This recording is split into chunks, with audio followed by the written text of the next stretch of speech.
Bonsoir tout le monde, j'espère que vous allez bien. Je suis extrêmement heureux de vous retrouver ce soir pour accueillir Léa Minalé qui va venir discuter. Bonsoir Léa, comment vas-tu? Bonsoir, ça va très bien et toi? Ça va super. En tout cas, merci beaucoup d'être présente. Je vais laisser rapidement te présenter pour les personnes qui ne te connaîtraient pas déjà, évidemment. Et puis ensuite, on commencera toute l'interview, évidemment.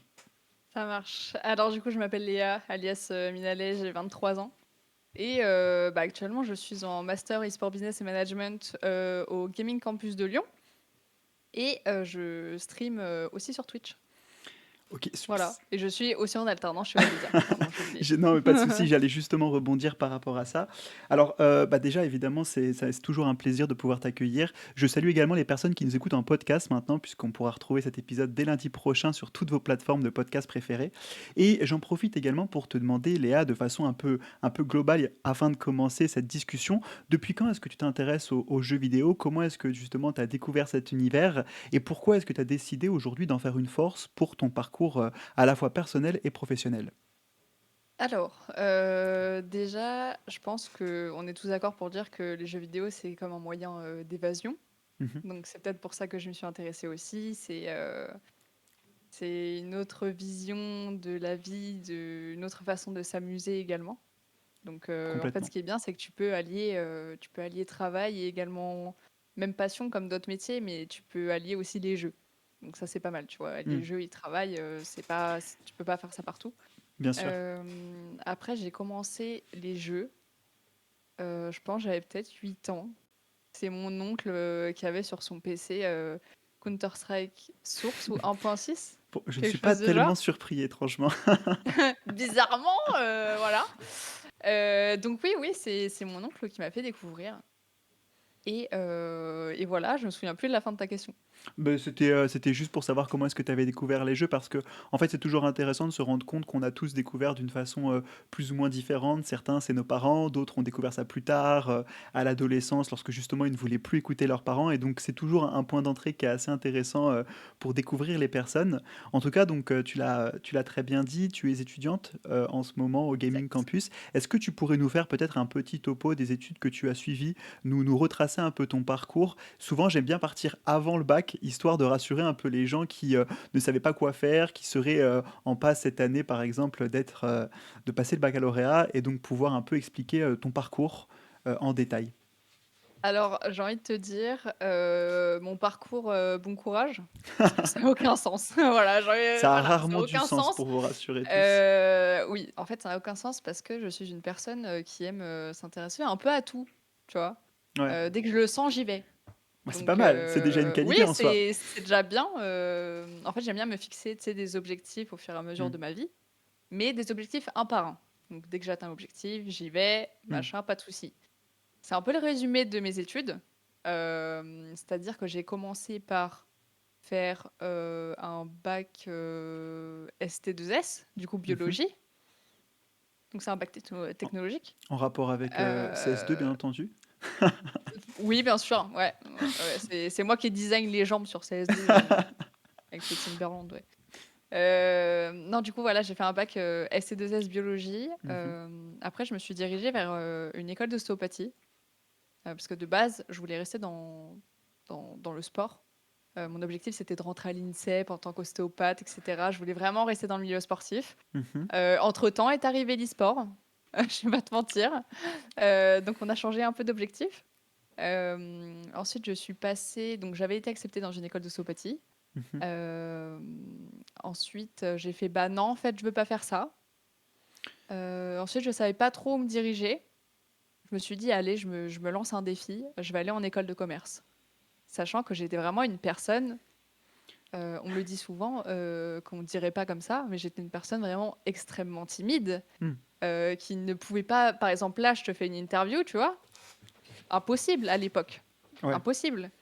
Donc je me suis lancée un défi, aller en école de commerce, du coup spécialisée dans le sport. J'ai fait une licence là-bas et dès ma première année de licence, j'ai une personne qui était dans ma promo, lui, qui était déjà un peu dans l'e-sport et qui m'a proposé, de justement le rejoindre dans une association, qui existe toujours et qui s'appelle Pulsia. Ok. principalement sur League of Legends. Il m'a proposé tout ça et c'est là que je me suis vraiment intéressée au milieu de l'e-sport, à jouer. Donc le premier jeu compétitif auquel j'ai fait affaire, non, c'est pas français. Le T'inquiète premier pas, jeu on compé juge le pas ici. premier le premier jeu compétitif auquel j'ai joué, un peu, c'est, Rainbow Six et après je suis très vite replongée dans l'univers, Counter Strike. Donc voilà, j'ai fait, une licence en management du sport, ce qui m'a conduit ensuite, à faire un master dans l'e-sport que je fais actuellement. Là, je passe en master 2 e-sport business et management. Ok, ouais, déjà c'est ultra cool que tu partages ça parce que ça montre et ça, je pense que ça nous rassure tous.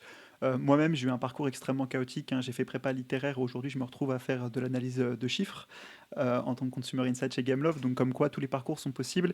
Et c'est toujours rassurant en fait de l'entendre parce que même lorsqu'on est engagé dans des études supérieures, on peut toujours bifurquer, changer. Et tu l'as mentionné à un moment, tu as parlé d'une association. La vie associative peut aider. Est-ce que tu voudrais un peu creuser ce sujet-là, nous raconter un peu comment tu as été amené à découvrir justement cette association dont j'ai oublié le nom, je crois que c'était Evnia, tu as dit, je ne suis pas certain. Pulsia, Pulsia, pardon. Pulsia. Je tiens à m'excuser auprès de Pulsia. Mais non, voilà, donc comment tu as découvert justement cette association? Est-ce que ça t'a permis ensuite d'apprendre et de développer comme compétences? Alors, déjà, j'ai été dans le milieu associatif pendant à peu près 5 ans. Hem, j'ai été dans le milieu associatif par le biais des connaissances que j'ai appris justement en licence, en école de commerce.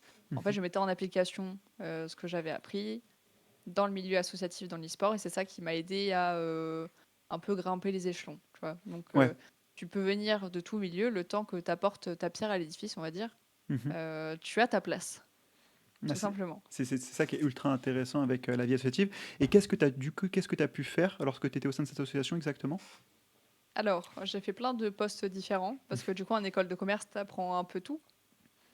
Du coup, j'ai été community manager, j'ai été responsable marketing, responsable e-sport, chef de projet. J'ai été manager également. J'ai aussi, alors pas dans une structure, mais j'ai déjà été joueuse. Joueuse, j'ai fait des petits tests dans des équipes féminines, tout ça. Ah, mais c'est très bien, c'est Euh, très bien. Faut pas Ouais, non, sous-estimer. mais c'est pas mal, c'est pas mal. Sous- Mais du coup, ouais, j'ai fait 50 de milieux associatifs et j'étais tout le temps du côté staff. Et il y a à peu près 1 an et demi, je me suis dit, vas-y, moi aussi, j'ai envie de passer du côté joueur parce que c'est le seul, le seul, entre guillemets, job que j'ai pas fait Mhm. et j'ai envie de le faire. Tu vois, c'est un défi. Voilà. Et du coup, tu t'es justement, t'as essayé en fait de te lancer sur CS2 à la fois en tant que du coup joueuse professionnelle ou dans une équipe associative ou plutôt simplement de façon plus casu Non, avec des plus tours. casu. Ok, très bien. D'où le stream du coup, j'imagine. Exactement. En fait, ma Ok. chaîne existait déjà, mais on va dire que ça fait à peu près 2 mois que je me mets à fond dedans et que je me donne vraiment les moyens de développer ce côté-là parce que j'ai un peu une âme d'entrepreneuse et je trouve que Twitch est un très bon terrain pour Mhm. entreprendre Ouais, et se fixer des objectifs aussi. mais Donc bien sûr. voilà, donc je continue à jouer. Voilà. Mais c'est super intéressant que tu mentionnes du coup à la fois ta vie associative et justement Twitch. Je pense que Twitch, on y reviendra un peu après. J'ai dédié quelques questions pour justement creuser un petit peu tes projets en ce mois d'octobre, puis pour te laisser aussi un espace de parole. Mais en fait, ce qui est très bien avec la vie associative, ce que tu nous montres, c'est que ça t'a permis en fait de toi basculer d'un parcours qu'on aurait pu croire déstructuré. En fait, ce qui l'a structuré, c'est ta passion pour le jeu vidéo, c'est ton implication hors du coup du monde académique et du monde professionnel. Et tout ça, ça t'a permis d'atteindre donc le master que tu fais actuellement. Alors, tu nous as retracé un peu ton parcours. Est-ce que tu voudrais rentrer dans les détails de ce master, nous expliquer un petit peu ce que tu apprends? Ça peut être en compétences hard ou soft, aucun jugement, hein. Je sais que parfois en école de commerce, pour en avoir moi-même fait une, on apprend plus de soft skills que de hard skills. Mais est-ce que tu voudrais voilà, nous partager un petit peu ce que tu fais dans ce master et par la même occasion commencer doucement à nous parler de ton alternance chez Webedia? Oui, alors, faut savoir que là, ma rentrée, moi, c'est fin octobre. Du coup, j'ai pas été à l'école depuis juin. Du coup, je me souviens pas de tout. Parce que tu sais, c'est passé. Mais en gros, si je me souviens quand même que. Enfin, après, c'est une école de commerce, tu vois. C'est vrai on a quand même plus de détails, plus d'exemples de côté e-sport. Mais Hmm. par exemple, on a eu des cours de droit de l'e-sport, ce qui est hyper intéressant, tu vois. Même quand tu streams, quand tu es joueur, etc., c'est toujours bien de savoir. Mhm. On a eu des cours de monétisation dans l'e-sport, comment développer le côté commercial dans un jeu. Ça, hyper intéressant aussi avec un intervenant de chez Ubisoft. Et on a eu également un projet avec G2. Voilà. Très cool. Donc, ouais, c'était vraiment pas mal. Ah, c'est vachement bien. Alors, pour le coup, le droit dans l'e-sport, je serais très curieux de savoir ce qui s'est fait parce que je sais que c'est un sujet comme ça qui souvent pose problème parce que justement, il y a eu très peu de choses faites pendant très longtemps pour ces questions-là. Mais c'est bien de commencer comme ça à en discuter, à aborder ces sujets-là parce que bah, en fait, c'est extrêmement important pour structurer la scène e-sport de demain. Et du coup, Exactement. je rebondis un peu sur ces projets que tu as pu faire auprès de G2, l'intervention de justement de cette personne qui travaillait chez Ubisoft, que je connais peut-être d'ailleurs, puisque j'ai bossé sur Rainbow Six, donc je travaillais en main dans la main avec les équipes e-sport d'Ubisoft à ce moment-là. Mais du coup, en fait, on voit l'importance du monde professionnel et notamment de l'expérience. Est-ce que tu voudrais peut-être commencer à nous parler de ton expérience actuelle chez Webedia en tant qu'alternante en prod exec? Alors, moi, c'est pas du tout du côté e-sport. Enfin, c'est Ouais. pas du tout du côté e-sport. Je touche quand même des fois aux jeux vidéo. Mais moi, c'est pas du tout ce côté-là. Du coup, ça va faire 1 an et 2 mois à peu près que je suis chez Webedia en alternance. J'ai commencé du côté commercial et j'ai basculé via une opportunité vers le côté prod exé, du coup. Mhm. Ça consiste en quoi Prod, du coup? Éclaire alors, notre lanterne. oui, prod exé, c'est un peu le côté, si je puis me permettre, chef d'orchestre delivery, Mhm. tu vois. C'est-à-dire que quand un projet est signé entre un talent et une marque, eh ben, on vient nous voir et c'est à nous, en fait, de faire en sorte que tous les livrables qui ont été faits, qui ont été évoqués, soient faits dans les temps, bien, etc. Ok. Donc ça, c'est notre job. Qu'est-ce que tu entends par livrable exactement? Ça veut dire par exemple, des assets spécifiques marketing, des campagnes Oui, c'est ça. d'influence? Ok, C'est ça, exactement. ok, ok, très bien. Et donc du coup, ça c'est ce que tu fais donc depuis maintenant à peu près un an chez Webedia, si j'ai bien compris. Est-ce que voilà, est-ce que tu pourrais nous faire traverser une de tes journées de travail classiques? En quoi ça consiste? Quelles sont tes interactions avec les autres équipes de Webedia? Et qu'est-ce que finalement, en fait, toi, tu apportes aujourd'hui? Parce que j'ai cru comprendre du coup que c'était plutôt du marketing d'influence. Qu'est-ce que le marketing d'influence apporte aujourd'hui, par exemple, à Webedia ou à d'autres marques? Alors c'est marrant parce que c'était le sujet de mon mémoire. Bon, c'est bien, du coup, t'aurais de quoi répondre. Ouais, si je m'en souviens encore parce que je peux te dire que dès que j'ai fini un truc, je l'ai fini. Mais bah, après, je passe à autre chose. Mais en gros, oui, ça apporte énormément parce que les marques aujourd'hui, je pense que par rapport à Twitch, du coup, à des talents, c'est vraiment un tremplin. C'est-à-dire qu'aujourd'hui, les jeunes entre 18 et allez, 34 ans ne regardent plus la télévision. Et les marques, justement, cherchent à toucher cette cible en passant par les influenceurs. Voilà. Donc l'objectif, c'est d'emmener les marques sur un terrain qu'elles ne connaissent pas forcément, de leur expliquer les enjeux, les do and don't également de la plateforme, parce que c'est pas comme la télévision. Même si on se rapproche quand même au niveau exécutif sur Twitch aujourd'hui des émissions, des prods de télévision. On Hmm. essaye de s'y rapprocher un maximum parce que c'est quand même plaisant à voir, faut se développer aussi. Euh, et du coup, voilà, c'est l'avantage d'un influenceur vis-à-vis des marques, c'est qu'il va avoir un poids beaucoup plus important, je pense, aujourd'hui, et une influence beaucoup plus importante auprès des jeunes que le fait la télévision actuellement. Hmm. Bah, complètement, Voilà. je pense, de par déjà la proximité, c'est pour ça qu'on a vu le développement des micros et des nano-influenceurs ces derniers temps, puisque j'ai moi-même appris que j'étais nano-influenceur, bon, nano du coup, mais chacun a son degré d'influence et ça permet en fait d'avoir un contact direct avec des consommateurs qui font confiance. C'est la grosse différence, c'est qu'aujourd'hui la publicité, ce qui est très dur, c'est de lier en fait un lien avec les personnes qui nous regardent et de suffisamment les assurer que le produit est qualitatif, qu'il est intéressant et que ça vaut le temps d'y accorder voilà, quelques minutes de temps de cerveau disponible parce qu'aujourd'hui on est constamment attaqué par des publicités dans le métro, sur Twitch, à la télé, partout, quasiment, même sur les boissons maintenant, il y a des pubs. Donc du coup évidemment c'est très compliqué. Et c'est intéressant. Est-ce que tu as fait plutôt du marketing d'influence pour des gros influenceurs ou est-ce qu'au contraire tu as développé également pour des marques des stratégies d'influence plus niches? Alors, en général, ça peut être niche, on va dire. Mais après, on cherche sur chaque marque, on cherche toujours des concepts à développer uniquement pour la marque. L'objectif, c'est de faire ça, c'est de créer des nouveaux concepts et de pas répéter tout le temps la même chose. Après, tu vas voir les trucs basiques. Je te parle de tout le monde connaît ça dans le marketing ou autre. C'est tu sais, le logo Bug Antenne, Hmm. le Twitch panel, etc. C'est vraiment basique. Mais le concept en lui-même, si on cherche un projet, on va vraiment essayer de capter l'univers de la marque, mais également celui de l'influenceur pour que les deux se rejoignent naturellement, en fait. Ouais, je C'est ça vois. Hmm. l'objectif. D'accord, c'est super intéressant. Il y a une question dans le chat de Scaldito qui demande est-ce qu'il y a un format type pour être influenceur chez Webedia ou dans certaines grosses équipes e-sport notamment? Si tu, si tu Alors, sais un répondre, format type pour être influenceur chez Webedia, non. Je pense que bah, déjà, faut être on connu? va être franc, faut peser dans le game, quoi. Faut peser dans le game, je pense. Ouais, je pense que c'est ça, parce qu'aujourd'hui, chez Webedia, comme gros influenceur, on a quand même Zach Nani, on a Domingo, du coup, sur qui je travaille principalement, moi, personnellement. J'aide, en fait, comme je suis productrice exécutive junior, j'ai du coup, mon responsable d'alternance qui, lui, est producteur exécutif tout court et qui se charge en fait de tout ce qui est lié à Popcorn et à Domingo, tous les projets en fait. Ok. Du coup voilà. Et sinon oui, bah oui, je pense que faut quand même être peut-être à la mode du moment. En fait, je sais pas trop comment expliquer parce que c'est pas moi qui fais les recrutements quoi.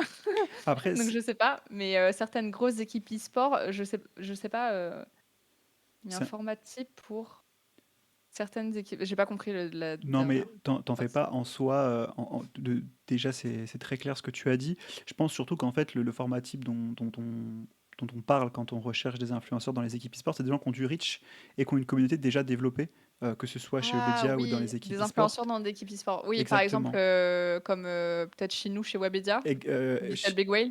exactement, chez Vitality, je crois que tu voulais dire, pas Webedia. Oui, pardon. Non, t'inquiète. J'ai Webedia dans Euh, la tête. mais il n'y a pas de souci. Et donc, du coup, en effet, en fait, c'est pas quelqu'un qui va pouvoir se construire avec la structure, mais c'est quelqu'un qui va être, qui va déjà avoir une communauté de construite qu'elle va pouvoir reach à tout moment pour aider justement bah, les équipes à grandir ou Webedia tout simplement à avoir bah, plusieurs sources de revenus disponibles d'un point de vue publicitaire. En tout cas, c'est quand même extrêmement intéressant. Est-ce que toi, est-ce que tu pourrais un peu nous partager peut-être du coup, au-delà de ton parcours académique et de cette expérience que tu as pu faire chez Webedia, d'autres projets que tu mènerais en parallèle? Je sais que tu as ton stream notamment dont tu parles et sur lequel tu communiques beaucoup ces derniers temps. Est-ce que tu veux nous partager un peu cette volonté et ce projet que tu portes? Alors, en vrai, c'est un objectif que je me suis fixé personnellement. Je sais que là, je me la bute, tu vois. Je me la bute de ouf pour Mhm. développer mon Twitch. Parce que j'ai cette envie d'entreprendre actuellement. J'ai cette envie de me montrer à moi-même que je suis capable. Et j'ai cette envie de partager aux gens, en fait, de me dire, ok, bah, moi aussi je fais des projets et vous allez kiffer, quoi. Tu vois? Ouais, C'est complètement. ça l'objectif. Après, enfin, là, je viens de finir un sabaton. Ouais. Euh, C'était au moment où justement je reprenais en main, entre guillemets, ma chaîne Twitch. Un sabaton qui, comme je savais pas comment les gens allaient le prendre, j'avais mis sur une période de 1 mois. Mhm. Et au final, le sabaton s'est terminé en 5 jours. Et je me Ah, suis dit, ouais, il y a peut-être quelque chose à faire. c'est très bon signe du coup quand même. Oui, c'est ça. Et le sub goal final, bon, bah, du coup, je l'avais annoncé sur Twitter, mais je le dis ici, c'est un live cuisine, du coup, avec Zio à Vive en décembre. Et Donc, du ça, coup, c'était le sub goal ultime. On atteint ou l'a pas? atteint. C'était à 150 subs. On l'a atteint. Et j'ai même dépassé, je suis montée jusqu'à 162 subs, donc on fera un Félicitations, petit live, merci, on fera c'est un trop petit cool. live horreur du coup là en octobre. Voilà, je donne une info sur ta chaîne, je leak un truc, t'as l'exclu. J'ai Euh, l'exclu, je le, vais le partager sur LinkedIn partout, exclu à Good Luck Have Fun. le live horreur, bah, je le ferai également avec Zio. Voilà. Donc Très très je ne cool. serai pas seule pour ce live horreur. C'est même lui qui s'est proposé. Donc tu Et, vois. Eh ben écoute, c'est trop drôle. Je pense que là, sur les personnes qui te suivent et qui sont sur ma chaîne ce soir, il y en a beaucoup qui vont être trop contents. Mais félicitations à toi. Alors, juste pour préciser un peu le vocabulaire pour les personnes qui nous écouteraient en podcast et qui ne connaîtraient pas la plateforme, un se bâton, c'est du coup un marathon dans lequel en fait on a des objectifs d'abonnement. Les abonnements, c'est la façon d'être rémunéré quand on est influenceur sur Twitch. Et en fait, ça permet de fixer en fait des défis pour la communauté à, par exemple, 10 abonnements mensuels. On débloque un palier, ça veut dire par exemple une activité avec sa communauté, une game, etc. Ce qu'a organisé du coup Léa sur sa chaîne, avec du coup le fameux sub goal qui est un peu l'objectif ultime, celui de faire ce fameux live cuisine. C'est trop intéressant. Et du coup, tu l'as envisagé comment ton stream? Parce que donc là, de ce que tu viens de nous dire, tu es étudiante en dernière année, tu travailles également du coup chez Webedia dans le jeu vidéo. Comment est-ce que tu l'envisages? Tu l'envisages comme une activité en parallèle ou comme une activité vraiment complémentaire de tout ce que tu peux faire et de tout ton engagement que tu peux avoir aussi bien dans la vie associative que dans la vie professionnelle? Je pense que c'est complémentaire, dans le sens où j'apprends déjà énormément chez Webedia. Mhm. Parce que, bah, clairement je baigne dedans quoi. C'est limite là-bas, c'est devenu ma seconde maison, hein. C'est devenu ma L'équipe est devenue ma seconde famille, tellement on passe de temps là-bas à faire des projets. C'est tellement intéressant, je pense j'aurais même pas de mots pour te décrire à quel point je suis hyper heureuse et hyper chanceuse d'être chez Webedia à cette place-là, surtout dans cette équipe de Prodexé en fait. Mhm. Voilà. Mais c'est plus en complément, parce qu'il faut savoir que j'ai ouvert il y a à peu près un mois, du coup, mon auto-entreprise, que je souhaite, du coup, full investir sur ma chaîne Twitch. Mhm.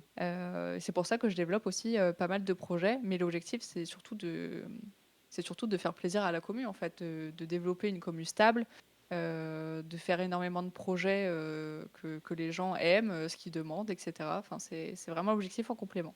Ok, alors question complémentaire pour les personnes qui ne connaîtraient pas tellement Twitch, mais comment est-ce que tu réussis à gérer d'un point de vue temps de travail, d'un point de vue implication aussi, bah, du coup cet aspect je fais moi-même, j'ai moi-même un travail hein, puisque je suis Consumer Insight chez Gameloft et en parallèle j'ai mon stream, mais toi du coup tu as un engagement qui est très fort aujourd'hui de ce que tu nous dis, tu as beaucoup de projets en amont et en parallèle du coup de ton emploi. Comment est-ce que tu réussis à gérer cette double activité et comment est-ce que tu réussis à organiser ton temps?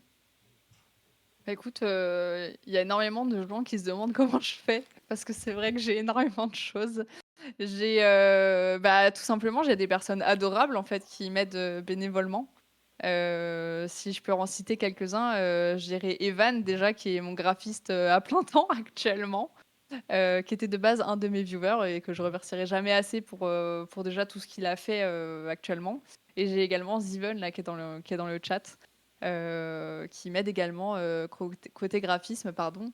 Et ces 2 personnes sont également dans un projet que je vais sortir dans pas longtemps, un projet qui est en lien avec, le CS français.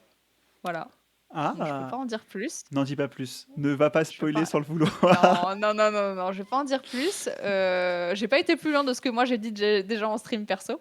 Mhm, Mais voilà, c'est voilà, grâce à ces personnes-là, mais également, si je devais te faire ma journée type en tant que personne qui a tous ces projets, bah déjà, toute la journée, je me focus sur Webedia parce que c'est objectif quand même. mhm. L'objectif, c'est de travailler. L'objectif, c'est en plus sur un truc qu'on aime, tu vois. Ça, Que c'est quand demander même de cool, plus? bien sûr. Et à partir du moment où je rentre à la maison, là, c'est full focus stream. Et c'est soit je développe des projets. Je vais pas te mentir, je dors pas beaucoup. Mais parce que je suis passionnée par ce que je fais. Ouais, faut quand Et même je m'en plains dormir, pas. hein, Léa. Je Oui, je préfère te sais. le dire. Petite prévention, le sommeil, c'est extrêmement important.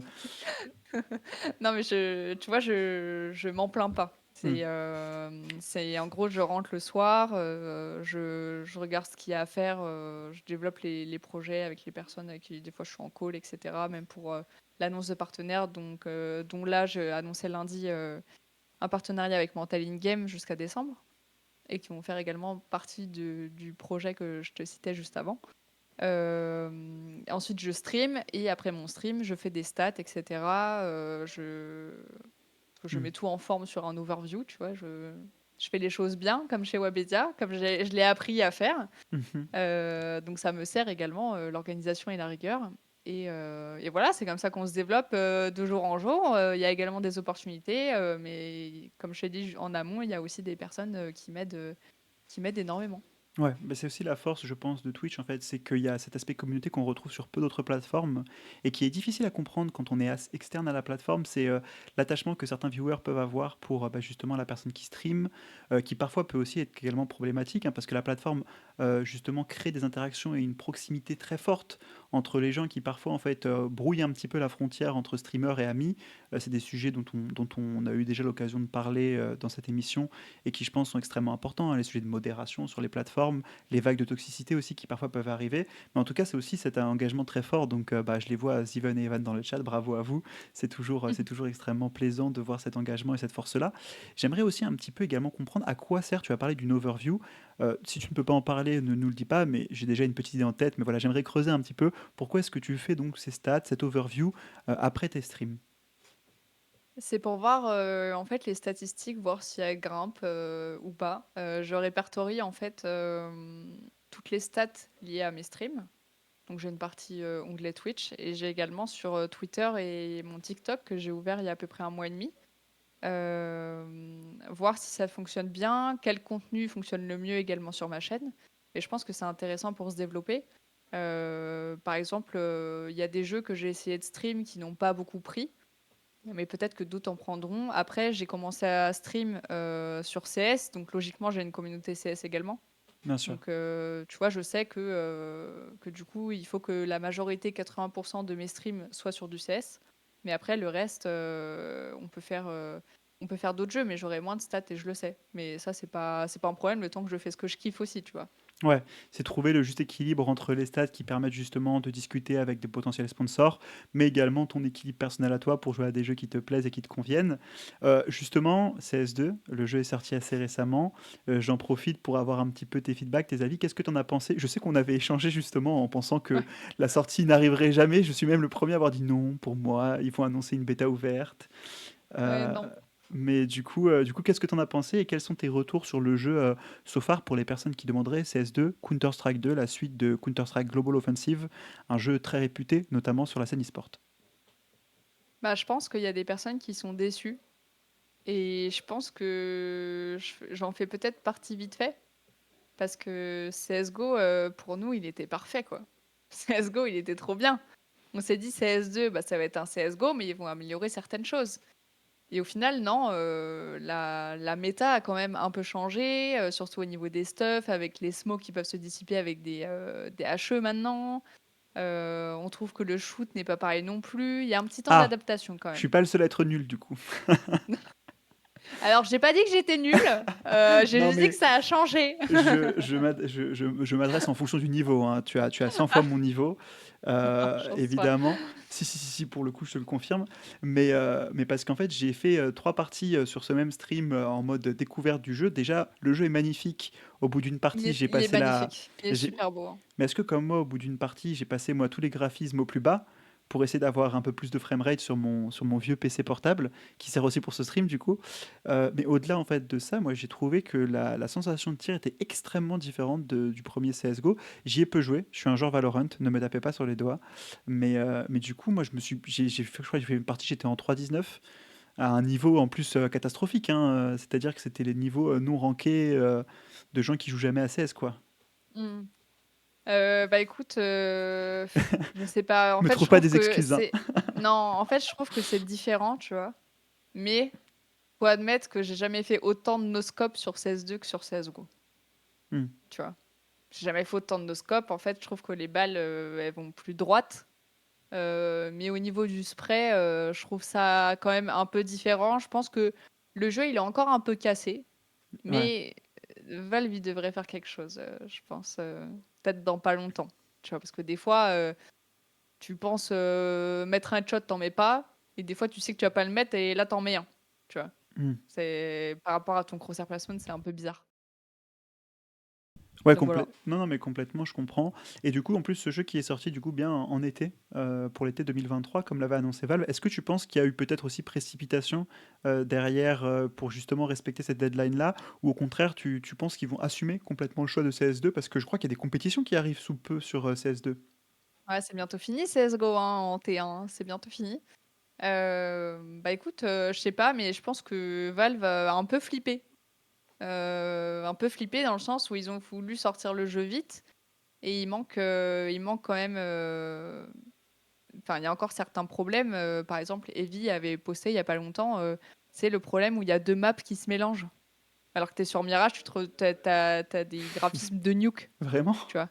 Ah bah oui, ouais, ouais. Incroyable, j'avais pas du tout suivi cette histoire. Je crois que c'était il y a une semaine ou deux, quelque chose comme ça. Peut-être que ça a été fixe depuis. Mais te dire que le jeu sort officiellement et que par la suite, il y a toujours ces bugs-là, bah, c'est que le jeu, il est pas totalement fini et c'est dommage de se précipiter dès le sortir maintenant. Ils auraient dû faire une annonce un peu plus tard, tu vois. Mhm. Après, est-ce qu'ils ont voulu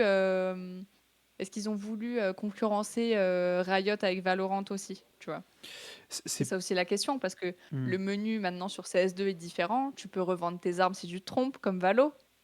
On passe d'un MR15 à un MR12 Hmm. sans changement du cycle monétaire.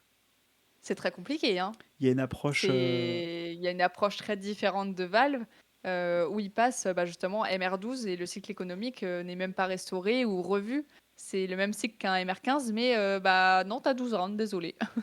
Ouais, Tu c'était des vois? soucis aussi sur Valorant au tout début du jeu, si je me souviens bien. Ils étaient sur un cycle économique très similaire à celui de Counter-Strike avec du MR12 et ça avait posé beaucoup de questions à la communauté, donc ça avait été revu parce que le jeu maintenant est sorti en 2020 pendant le Covid, donc ça fait quasi 3 ans que le Valorant est sorti. Je pense aussi qu'en fait, Riot Games a toujours eu une approche des jeux avec une UX pensée pour les nouveaux joueurs, les nouveaux arrivants, ce qui n'était pas le cas de CSGO. Ça a toujours été un jeu très hardcore. On l'a vu avec leur campagne marketing.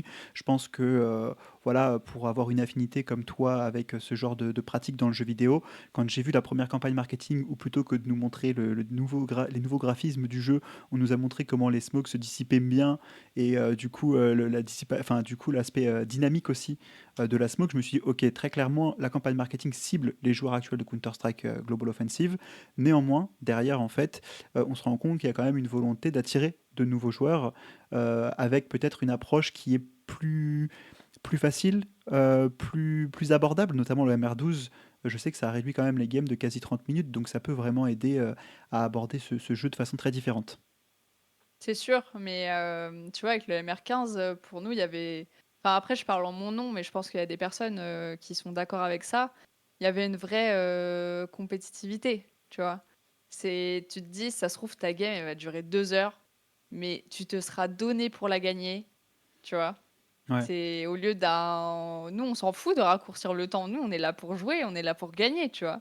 On n'est pas là pour que notre temps de jeu il se raccourcisse, pas du tout. Nous, on veut des wins, Ouais, non tu mais vois. je comprends exactement ce que tu veux dire. Et c'est assez rigolo. Est-ce que tu penses, alors du coup ça c'est une question très ouverte parce que voilà, on voulait également apporter la partie e-sport, Léa, puisque bah, tu suis énormément la scène compétitive CSGO, bientôt CS2. Tu as également, comme tu l'as dit, une implication dans une équipe, dans une équipe associative d'e-sport. Et tu as Ah non, aussi... plus maintenant, hein. Non, tu as eu, oui bien sûr, Ah oui, j'ai eu, d'accord, ouais. voilà. Mais c'est bien, tu fais bien de le préciser. Mais donc du coup, est-ce qu'aujourd'hui CS2 est un jeu qui a vocation à faire de l'e-sport aussi son cœur de cible et son cœur d'activité, ou pas selon toi? Bah, je pense que oui, quand même, parce que déjà, les équipes pro, elles ont pas le choix. Elles vont devoir passer sur CS2. Donc, logiquement, tout le monde va passer sur CS2 aussi. De toute façon, actuellement, CSGO n'existe plus. CSGO a été remplacé par CS2, ce C'est qui vrai. nous a fait mal à nos petits cœurs. Et on espère qu'il va rejoindre ses grands frères, comme le dirait bien Decatrix, youtubeur et également streamer, avec qui, un ami avec qui on joue aussi.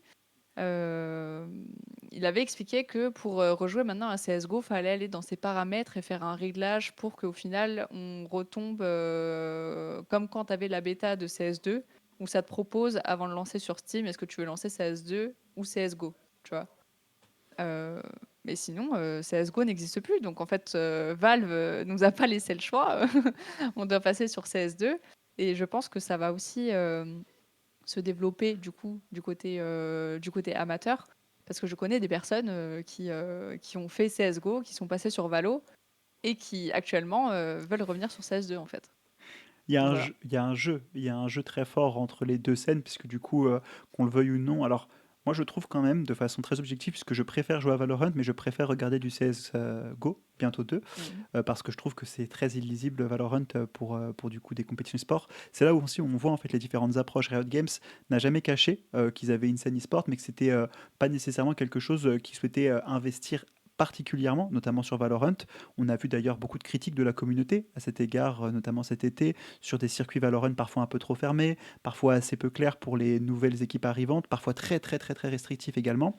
Alors que CS, au contraire, a toujours favorisé un écosystème ouvert avec beaucoup d'équipes, avec un e-sport en fait qui reste quand même plutôt au cœur de l'activité du jeu. Donc j'ai posé la question, mais je te rejoins aussi également. Je pense que demain, l'e-sport sur CS2 sera extrêmement important. Euh, mais du coup, qu'est-ce que toi tu penses de cette évolution et comment est-ce que la scène va se développer selon toi? Est-ce que ça va se faire autour de MR12 plutôt?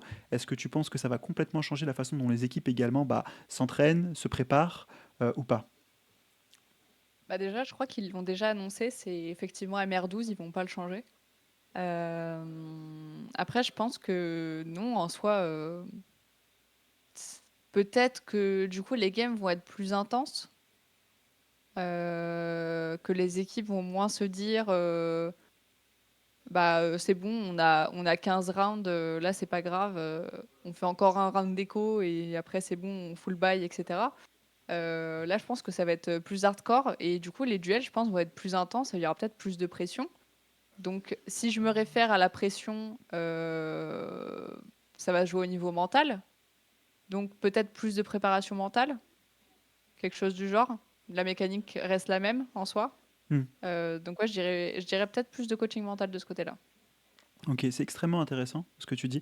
Juste, je me permets de préciser d'ailleurs pour les personnes qui nous écouteront en podcast, dont mon père qui ne comprendra pas ce qu'est un MR12 ou MR15. MR12, c'est du coup un match qui se joue en 13 rounds gagnants.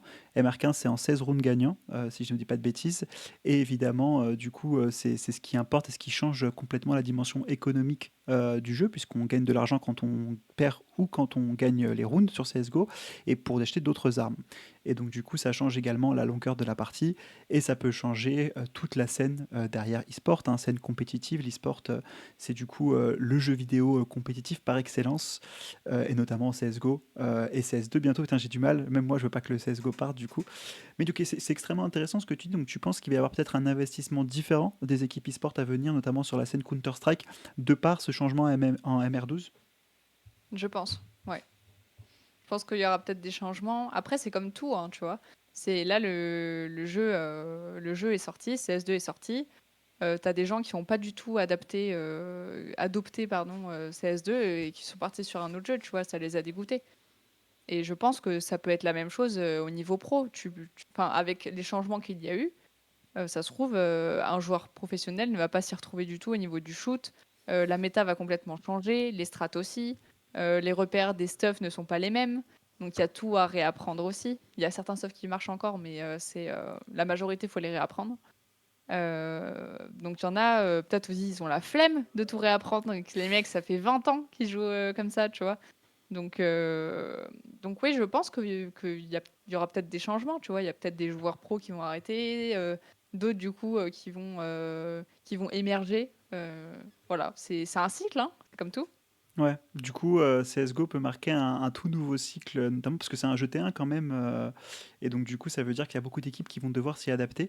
C'est très clair tout ce que tu as dit. Peut-être précision un peu plus au niveau de l'e-sport, toi, la façon dont tu suis cette activité. Je sais que peut-être faire un petit tour d'horizon de toi, ton attachement justement à ce domaine particulier, si tu veux nous en parler et nous expliquer ce que toi tu retrouves aussi, pourquoi est-ce que c'est un domaine qui t'intéresse autant aujourd'hui, parce que bah, du coup, tu as eu une activité certes passée mais quand même associative à ce sujet. Tu travailles chez Webedia, qui est aussi un acteur e-sport plutôt réputé, et tu streams du CS2. On vient de parler d'e-sport, donc pourquoi cet attachement? Qu'est-ce que ça t'apporte selon toi, et qu'est-ce que ça apporte à toutes les personnes qui apprécient ce domaine? Le milieu professionnel, tu veux dire? Milieu professionnel, ça peut être également aussi en termes de passion, en termes de construction d'identité. C'est vraiment libre à toi de définir comme tu l'entends. Ok. Bah déjà, je pense que le milieu pro, c'est quand même un goal, un but. Un but peut-être dans la vie d'une personne, ça va peut-être lui révéler quelque chose. C'est également une motivation au quotidien. C'est des personnes qui ont réussi à aller au sommet, donc forcément ça te donne envie de faire pareil en soi. C'est plus, l'aspect cadré, l'aspect compétitif, réglementé, comme le sport au final. Mhm. C'est hyper intéressant. Ces personnes-là, c'est quand même des exemples, pour les personnes, en milieu amateur. On veut toujours, essayer d'atteindre cette mécanique de jeu-là, on va dire, si on parle des personnes en elles-mêmes. Hem et je pense aussi que, l'e-sport, c'est quand même une grande famille. Même si il y a des clubs, où il y a certains supporters ultras qui ne s'apprécient pas forcément dans certains moments. Quand je dis ça, je me réfère un peu peut-être vite à Cassé, tu vois? Mais non, c'est Par que de exemple. l'amour. C'est que de l'amour, c'est parce que tout le monde s'aime les gars, faut arrêter. Hem, mais au final, je pense que c'est une grande famille, on se comprend tous, heu et ce qui est beau, c'est qu'on commence à ramener, énormément de personnes dans notre bulle, qui s'agrandit, au fur et à mesure des années. On peut le voir, par exemple, un Samuel Etienne qui arrive sur Twitch et qui s'intéresse aussi au milieu un peu compétitif en jouant à des jeux vidéo, et cetera. On a la télé également qui arrive sur Twitch et qui s'intéresse de plus en plus aux jeux vidéo. On a eu un major à Paris de CS:GO, le dernier. Heu, c'est quand même extraordinaire. Donc je pense que c'est quand même un milieu qui rassemble énormément. Je dirais pas à l'image du sport parce qu'on n'y est pas encore. Mais oui, voilà, c'est en fait cette passion au quotidien qui nous anime. Hmm. Et ce pourquoi on se lève tous les matins, c'est parce que pour certains d'entre nous, on a la chance de travailler et en plus de ça, de travailler et de jouer en soi, parce que c'est une passion. Donc voilà. Puis c'est une passion qui est accessible aussi. Alors, le sport l'a aussi été, et je pense que c'est ça qui est très fort, c'est qu'aujourd'hui, l'e-sport devient de plus en plus accessible. C'était pas le cas il y a 5 ans. La KC aussi en est l'exemple, hein, de cette accessibilité. On peut avoir des affinités particulières. J'étais très content de voir Vitality gagner sur League of Legends hier contre la KC, parce que du coup j'ai toujours supporté l'équipe. Néanmoins, on peut aussi reconnaître que la KC a apporté vraiment un nouvel élan à la promotion de l'e-sport de façon peut-être de plus casu à des personnes qui n'auraient pas entendu autrement que par du coup ce biais-là, et qui n'auraient pas discuté en fait de cette nouvelle activité. C'est aussi un signe, un très bon signe que l'écosystème grandit, accepte et accueille de nouvelles équipes, et que c'est plus simplement un écosystème de spécialistes, de personnes qui sont vraiment impliquées, qui connaissent le jeu vidéo, l'e-sport, etc., et qui s'ouvrent. Et ce qui est assez rigolo, c'est que la KC a réussi à ouvrir justement ce monde de l'e-sport, comme tu l'as très bien présenté, sur League of Legends, le jeu le plus fermé, e-sportivement parlant, parce que du coup c'est un jeu très complexe à comprendre, et donc ça nous Ouais. montre toute la puissance de l'équipe, et ça aussi pour ça que évidemment moi je souhaite plus que tout au monde avoir une KC sur CS2 un jour ou l'autre, afin de pouvoir avoir des rivalités comme celle qu'on a sur LoL, sur un jeu qui est beaucoup plus abordable, ce qui ne pourrait qu'être bénéfique. Je sais pas ce que tu en penses, mais pour moi, que bénéfique pour aussi bien Vita que pour l'ensemble de l'écosystème. Oui, je suis d'accord avec toi. Aujourd'hui, je trouve que déjà, c'est Zerator qui avait commencé un peu par ouvrir son équipe e-sport, etc. Donc les Mhm. influenceurs se mettaient de plus en plus du côté e-sportif. L'arrivée de Kameto dans le game, honnêtement, il a tout chamboulé, hein. Il a tout chamboulé, mais positivement parlant.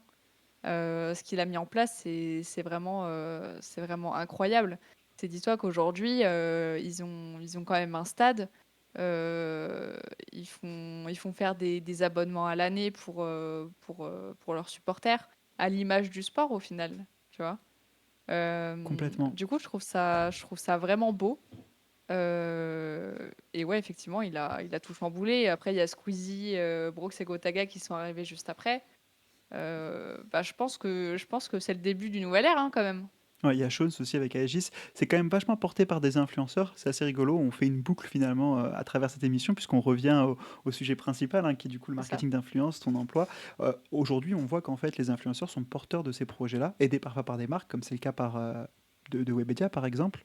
Et donc du coup, en fait, on retrouve une sorte de trinité entre la marque, l'influenceur et du coup la création d'équipe e-sport, qui permet à la fois de promouvoir, de gagner de l'argent à travers le marketing, d'avoir du coup accès à une communauté directement impliquée grâce aux influenceurs, mais également de développer du coup à travers une équipe e-sport une certaine forme de légitimité pour toutes les personnes qui voudraient suivre. Et c'est ça qui est du coup assez intéressant à suivre, selon moi. Je suis d'accord avec toi. Et on a, Ça fait un pardon, je t'en petit prie. triangle. Exactement. Et on a du coup Ziven qui nous dit dans le chat que les acteurs principaux restent quand même les joueurs eux-mêmes, qui transmettent des émotions à la manière d'un Kadian par exemple, qui incarnerait l'anti-héros. Exactement. Tout le monde connaît Kadian, je pense. Si vous jouez à CS, enfin, pas forcément si vous jouez à CS, mais si vous suivez la Pro League, sur CS, on connaît un Kadian qui a un tout petit peu tatillon sur les bords et qui aime bien en jouer, on va dire, qui va être là à faire énormément de réactions pendant les matchs, etc., qui va essayer d'enjailler le public, en gros, de mettre plutôt du côté de son équipe. J'en connais un autre comme ça Mais qui joue pour Team Vitality, dont je ne prononcerai pas le nom. on le connaît tous. Mais je pense pas que ça soit. C'est pas son. Non, il est pas comme ça. C'est pas son objectif. Mais c'est vrai que oui, Kadian, c'est l'anti-héros, c'est-à-dire que tout le monde le déteste, mais tout le monde l'aime en même temps, quoi. Tu vois? Mais, Tout le monde le déteste, mais à côté, c'est un excellent joueur, quoi. hmm. C'est un des meilleurs joueurs du monde. Donc, Kadian qui évoluait chez Heroic, et je sais pas, j'ai pas suivi les évolutions récentes de la scène, je crois que c'est encore le alors cas. héroïque, oui, il vient d'annoncer hier que c'était fini, il partait de chez Heroic. D'accord. Oh, intéressant du coup, je me demande avec tous les Très, départs très grande annonce parce que personne ne s'y attendait. Heroic, équipe C'est... assez forte sur Ouais, CSGO, enfin sur CSGO pendant très longtemps. C'est une équipe vraiment qui a une légitimité très forte sur le jeu. Et on se demanderait presque si du coup il irait pas potentiellement chez Team Falcon. Enfin bref, je ne on spoilerai sait pas pas. plus, on ne sait pas encore. Mais moi je suis quelques personnes et je pense qu'en tout cas aujourd'hui il y a des dynamiques aussi très fortes parce que bah, le sport est géopolitique, le sport est politique, mais du coup l'e-sport le devient aussi très fortement avec Team Falcon. Mais ce sera un sujet d'un autre épisode évidemment. Léa, est-ce que tu aurais du coup un mot peut-être pour finir, pour clôturer notre interview? Est-ce que tu voudrais dire quelque chose, faire un shout à ta communauté, parler d'un projet? Voilà, le micro est tien, je te laisse dire ce que tu souhaites. Effectivement, c'est le mien. Bah déjà, merci à toi de m'avoir reçu pour cette interview. Et juste, bah écoutez, s'il y a des personnes de ma communauté là qui regardent, il y a énormément de projets qui arrivent. Là, je suis en train, jusqu'à la fin de l'année, du coup, je vais un peu espacer pour faire mes sub-goals. Du coup, parce que 10 sub-bâtons, 10 défis, d'ici on a réussi, c'est qu'il y a des défis à faire. Hein, c'est ce qui était noté.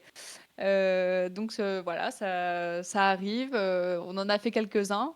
Ça se voit pas beaucoup à la caméra, mais un de mes sub goals, c'était de me teindre une mèche de cheveux en blond. J'ai fait un peu plus Ça va que... comme sub-goal. J'ai fait un peu plus, quoi. Mais non, enfin, normalement, moi, je touche pas mes cheveux, hein. Donc c'est pour ça, tu vois. Moi, je tiens à C'est... préciser que Ferra s'éteint les cheveux en jaune 4 jours avant de partir de chez Team Vitality, donc je pense que tu aurais pu faire du bleu ou du vert ou du rose. Enfin, je donne l'idée à ta communauté. Loin de moi l'idée de vouloir imposer et m'imposer comme ça sur ton stream. Il n'y a pas de souci. Mais du coup, voilà, ça arrive. Pareil, on a développé bah, voilà, un petit design de t-shirt qu'on va faire gagner en stream. Il y a Au mois d'octobre, je vais faire des petites collabs avec des streamers. On va faire des petits streams collaboratifs. Du coup, ça va être pas mal. Bah, il y a le live cuisine en décembre. Et bah, le plus proche, c'est la soirée, le live horreur avec Zivo, quoi. Voilà. Eh ben, en tout cas, ça annonce vraiment beaucoup de super projets. Bravo, Léa, pour tout ce que tu fais. Je le répète, du coup, pour les personnes qui nous ont suivis jusque maintenant, quand même, étudiante en dernière année de master à Gaming Campus, également, du coup, alternante prod exec chez Webedia et streameuse, du coup, sur CS2, puisqu'on a pu faire un petit tour à la fois du jeu, le nouveau, mais également de la scène e-sport. C'était extrêmement intéressant. Merci beaucoup pour ton intervention. C'est un plaisir et c'est toujours un plaisir de t'avoir, du coup, dans cette émission. Au plaisir aussi de pouvoir rediscuter. On va avoir un post-show juste après avec Agathe, du coup, qui viendra nous parler d'Assassin's Creed, le tout nouveau Mirage. Donc évidemment, pour celles et ceux qui sont intéressés, n'hésitez pas à rester, puisqu'on se retrouve d'ici quelques minutes. Et là, si tu souhaites passer pour un autre post-show, venir discuter de CS2, de prochaines compétitions, t'es toujours la bienvenue. Ça marche. Bah, je te remercie. Bonne soirée à toi. Bah, merci beaucoup, bonne soirée. Et donc du coup, on se dit à très très vite pour le post-show de cette émission. Au revoir. Enfin, à tout de suite, pardon.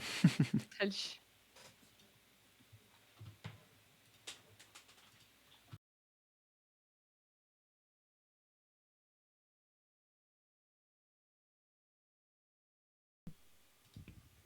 Rebonsoir tout le monde. Je crois que je vous ai tous tués avec la musique que j'ai lancée parce que du coup j'ai lancé super forte sans le vouloir. Donc du coup j'ai réveillé les personnes qui étaient en train de dormir. En tout cas, je suis très heureux d'accueillir du coup pour ce post-show Agathe qui va venir discuter avec nous. Bonsoir Agathe, comment vas-tu?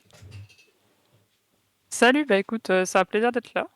J'étais justement en train de jouer à Mirage, donc Donc ça juste tombe, avant ton show, donc pile ça dans le thème. tombe bien, quoi. Ça tombe bien, on est dans le thème. En tout cas, c'est vraiment trop cool. Qu'est-ce que tu as pensé? Je sais pas si tu as eu l'occasion de la suivre. Qu'est-ce que tu as pensé de l'interview avec Léa, justement, sur l'e-sport, le jeu et son activité professionnelle?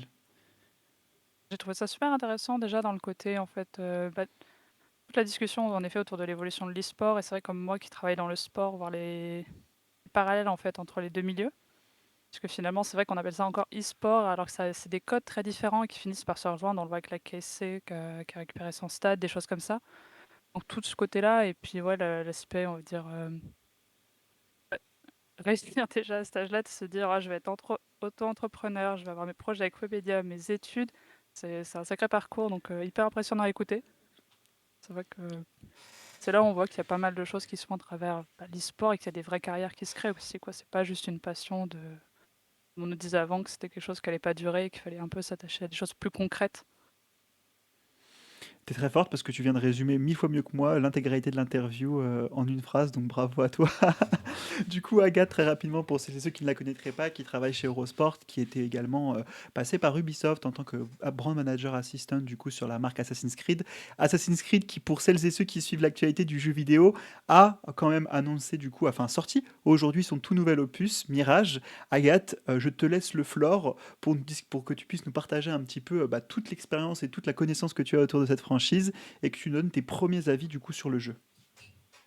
Ouais, bah, donc vraiment un gros enjeu, en tout cas sur la sortie de Mirage pour Ubisoft déjà après une année un peu compliquée l'an passé, pas mal de sorties qui avaient été décalées et en fait on se retrouve à sortir Mirage, voilà, en avance par rapport à ce qui a été annoncé. Je crois qu'ils voulaient le sortir initialement, dans une semaine. Donc voilà, ils le sortent plus tôt et en fait c'est, Assassin's Creed, tout le monde connaît maintenant un peu les bases du jeu. C'est vraiment cette idée d'explorer l'histoire à travers nos personnages et pouvoir explorer différentes périodes. Donc on a eu dernièrement les Vikings avec Valhalla, mais on a eu aussi l'Égypte ancienne, tout ce qui était antiquité. Et cette année, ils décident de revenir un peu à leurs racines, donc avec cette fois un jeu basé à Bagdad, qui est forcément va rappeler un peu les premiers jeux, notamment donc avec Ezio, ou même avec le 1 qui était plutôt basé, voilà, on a pu voir Byzance, on a pu voir le Moyen-Orient, et donc vraiment retourner sur les bases et essayer de ramener un peu la recette qui avait plu aux joueurs, euh, avec des choses plus simples. On Ah, oublie un peu on oublie l'aspect RPG finalement, qui était vraiment la trajectoire depuis Origins, et on revient aux bases avec du stealth, avec du parcours, aussi des black box missions, donc une volonté de revenir sur ce qui a plu aux, on va dire aux joueurs, aux premiers fans du jeu, mhm. tout en essayant d'en amener des nouveaux, quoi. Oui, complètement, avec notamment les mécaniques aussi de stealth, d'invisibilité et de peut-être de parcours qui sont beaucoup plus mises en avant dans une ville beaucoup plus dense, Bagdad du coup, et aussi avec un côté histoire très axé. Justement sur ce jeu, puisque j'ai pu voir certains tweets, notamment d'anciens collègues qui travaillent encore sur le jeu, qui du coup sont particulièrement intéressés par l'histoire et par notamment l'histoire de Bagdad. Et du coup, je trouve que ça apporte une certaine profondeur au jeu. Jeu qui a reçu, si je dis pas bêtise, un avis assez mitigé de la presse, notamment avec un métacritique qui est tombé à 78 cet après-midi. Je ne sais pas s'il est toujours à ce stade-là ce soir quand je parle. Qu'est-ce que toi tu en penses? Pourquoi ce succès auprès des joueurs, mais cette critique plutôt voilà, fournie côté presse? Ah, pour les joueurs, forcément, on retrouve les bases qui ont plu, et tu l'as bien dit, le côté historique, je me rappelle des premiers jeux Assassins où vraiment il y avait des fiches historiques sur les bâtiments, tu pouvais t'arrêter et profiter, apprendre en même temps que tu avais l'occasion de faire ton parcours, ton histoire. Donc je pense qu'il y a un côté un peu nostalgique pour les joueurs de retrouver des codes qui leur ont plu par le passé et pouvoir retrouver voilà, un peu cette ambiance qui avait été si marquante et si distinctive en fait pour les jeux. Mhm. Au niveau de la presse, forcément, c'est une solution de facilité pour Ubisoft. C'est quand même une recette qu'ils connaissent déjà. Les codes en eux-mêmes n'ont pas beaucoup changé. Ça reste les mêmes mécaniques de jeu. Ça reste même visuellement, voilà, le jeu est beau, mais c'est vrai qu'il est comparé à certains jeux qu'on peut sortir cette année. Peut-être qu'il souffre un peu de la comparaison aussi, même un God of War l'an dernier, ou des jeux beaucoup plus soutenus en fait dans le scénario et même pour le coup avec la next gen. Mm. Ouais. Donc je pense qu'il y a ce côté-là et surtout, bon, ça avait été annoncé, hein, la presse en avait beaucoup parlé.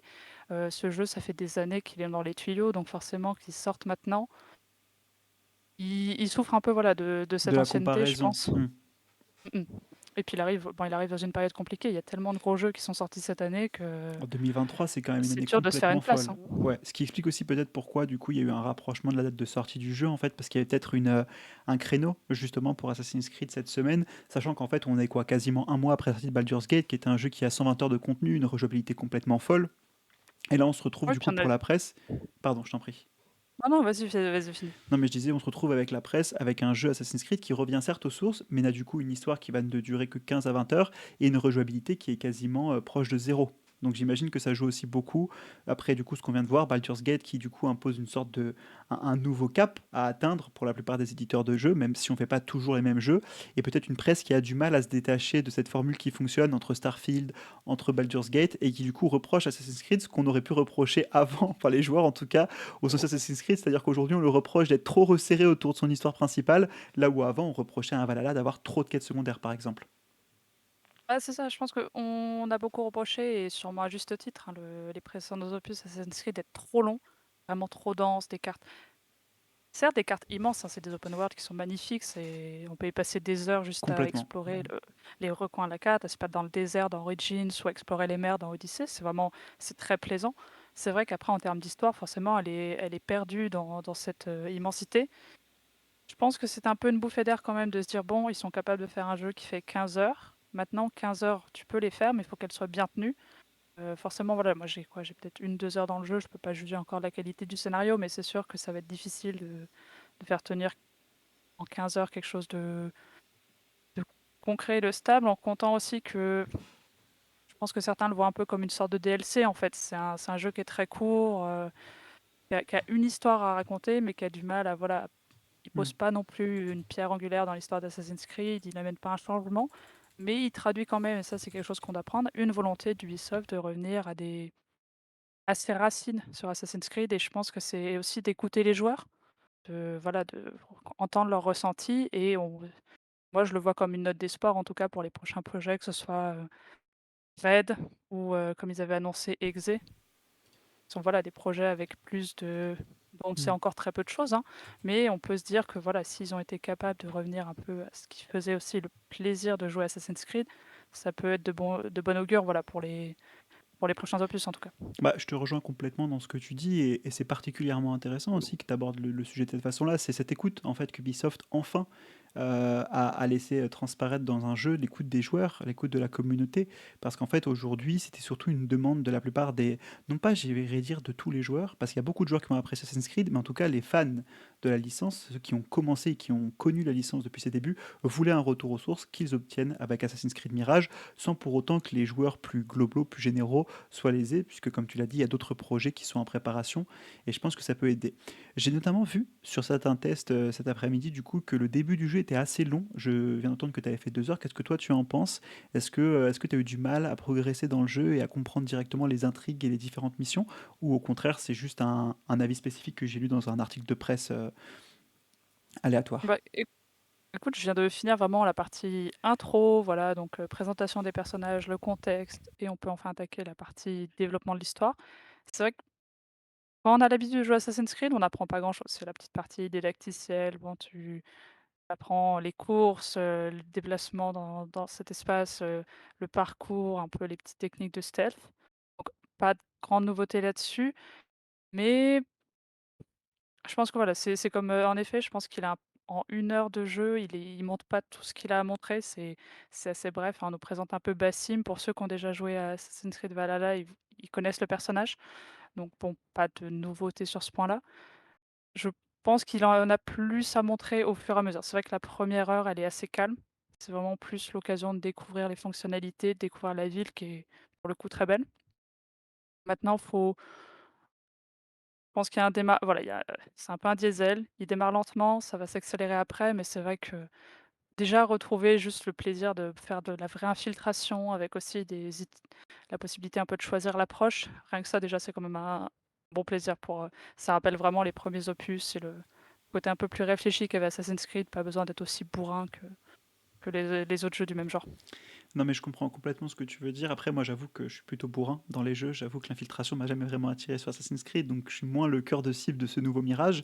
J'ai quand même entendu dire aussi et parler d'un certain effort qui avait été fait pour justement Bagdad, une ville qui est dense apparemment dans le jeu.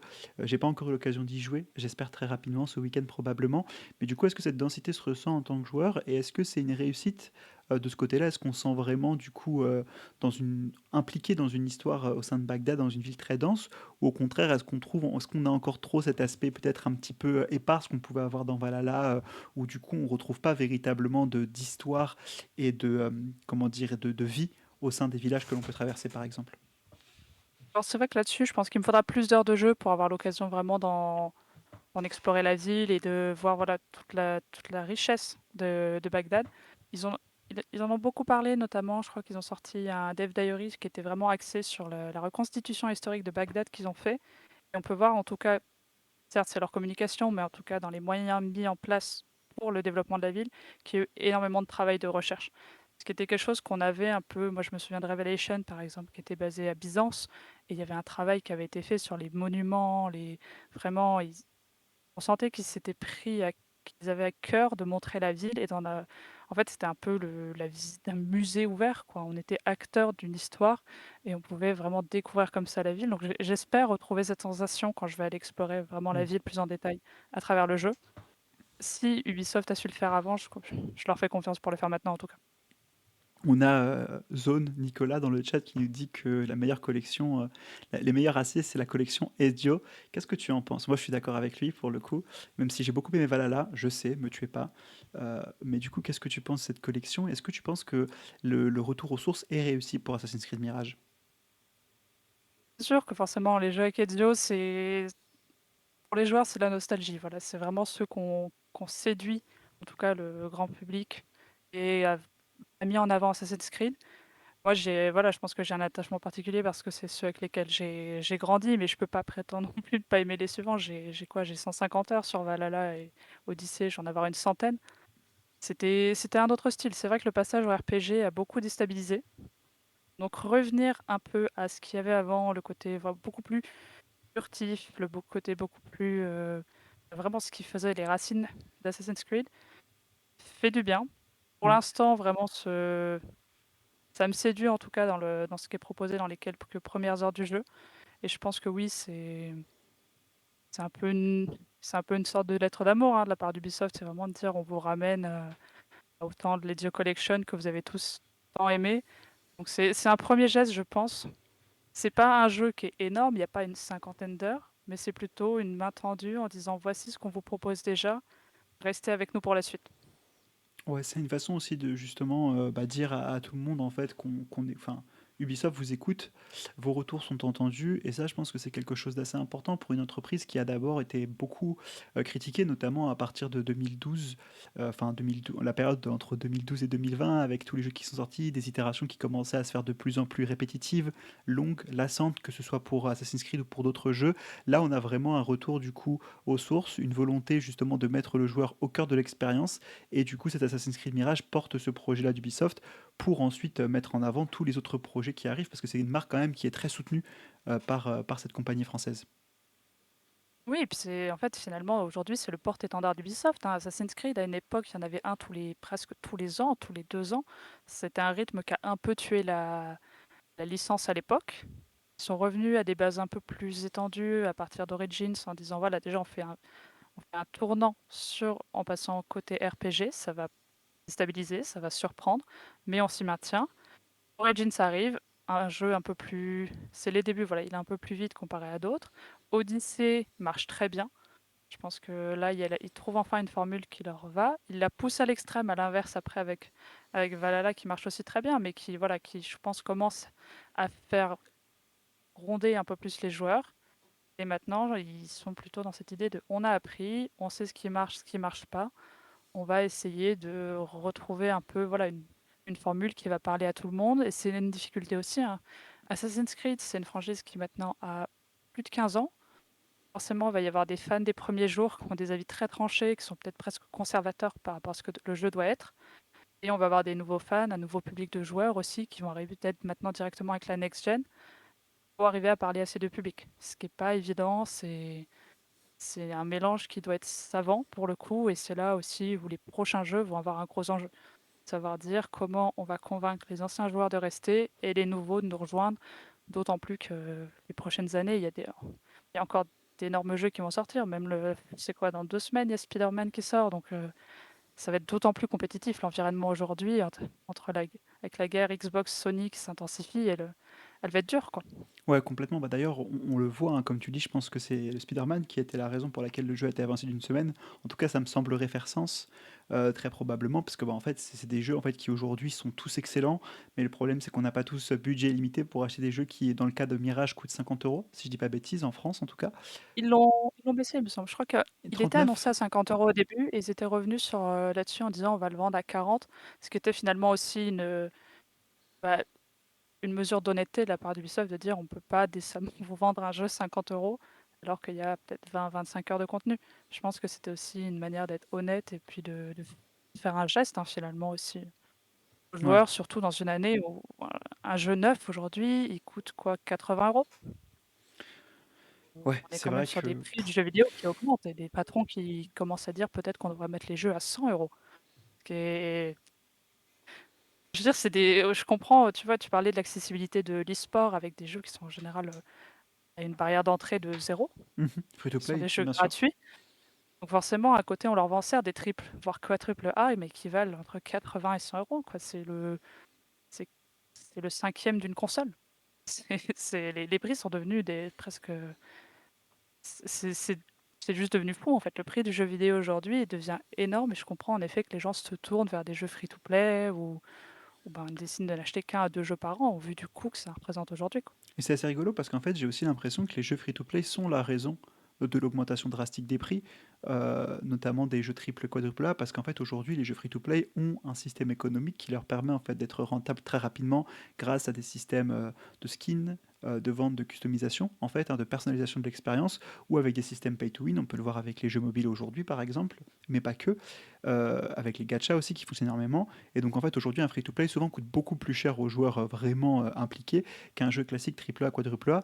Mais aujourd'hui, en fait, les jeux free-to-play nous montrent aussi que les jeux tout triple A, qui à l'époque en valaient 60, 70, aujourd'hui atteignent des prix, comme tu peux le dire, quasiment auprès des 100 euros, parce qu'en fait, il y a un investissement qui est colossal derrière. Il y a une prise de risque aussi qui est énorme.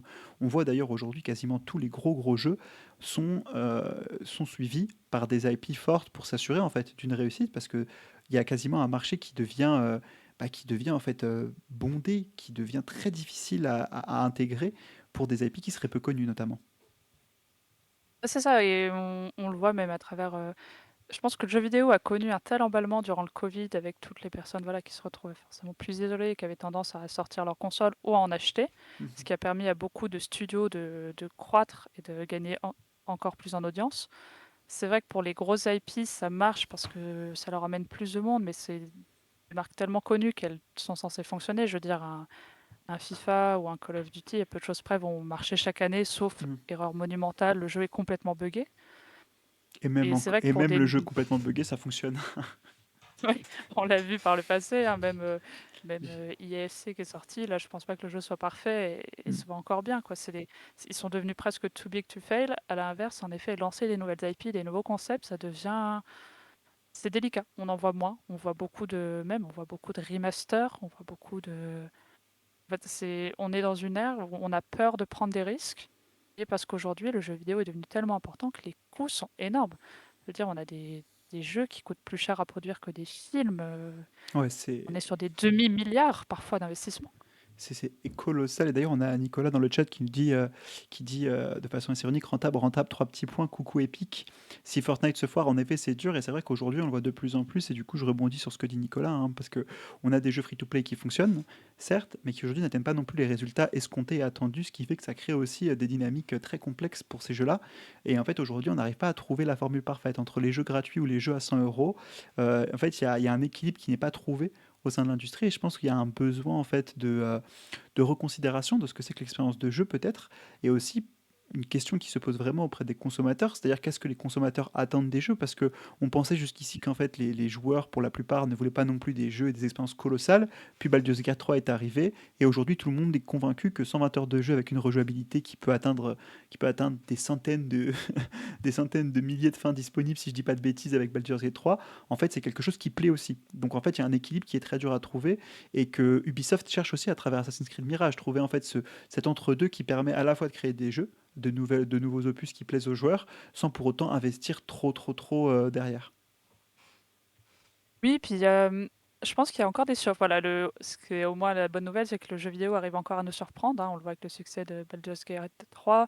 À l'inverse, peut-être le succès, en tout cas commercial, peut-être plus mitigé de Starfield. En fait, on se dit finalement que ce qui semble être des évidences ne le sont pas toujours. Il y Mm. a On arrive encore à être surpris par les performances de certains jeux. On arrive encore à voir des petits jeux faire des surprises et c'est ce qui est plaisant.